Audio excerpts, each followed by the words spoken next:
ಸ್ವಾಮಿ, ಮಾಕೊಳ್ಳಿ ಕೇರ್ಪುಡೆ ತಾಲೂಕು ಮಾಕೊಳ್ಳಿ ಗ್ರಾಮದನು. ದಯವಿಟ್ಟು ನಮ್ಮ ತಾಲೂಕು ಆಡಳಿತ ಏನಾರು ನಿಮ್ಮ ಕಾಲಕ್ಕೆ ಬೀಳ್ತೀವಿ, ನಮ್ಗೊಂಚೂರು ಹೆಲ್ಪ್ ಮಾಡಿ. ಲಕ್ಷಾಂತರ ರೂಪಾಯಿ ಸುರಿದಿದ್ವಿ ಸ್ವಾಮಿ, ಎಲ್ಲ ಹೊಂಟೋಯ್ತು. ನಮ್ಮ ಮನೆಯೇ ಹಾಳಾಗೋಯ್ತದ. ಈಗ ಇಲ್ಲಿ ನೋಡಿ ಎಲ್ಲ ಕರ್ಗೋಯ್ತು, ಕೈಗೆ ಬಂತು ಬಾಯಿಗೆ ಇಲ್ದಂಗೆ ಆಯ್ತದೆ. ದಯವಿಟ್ಟು ನಿಮ್ಮ ಕಾಲಕ್ಕೆ ಬೀಳ್ತೀನಿ, ನಮ್ಗೆ ಆದಷ್ಟು ಹೆಲ್ಪ್ ಮಾಡಿಕೊಡಿ.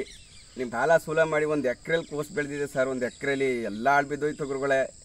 ನೋಡಿ ಸರ್, ಎಲ್ಲ ಕೊಳ್ತೋಯ್ತದೆ. ಕೈಗೆ ಬಂದು ಬೆಳೆ ಸರ್, ಔಷಧಿ ಹೊಡೆದಿಲ್ಲ, ಎಲ್ಲನೂ ಮಾಡಿದೆ ಸರ್. ಕೈಗೆ ಬಂದು ಬೆಳೆ ಬಾಯಿಗೆ ಇಲ್ದಂಗೆ ಆಯ್ತದೆ.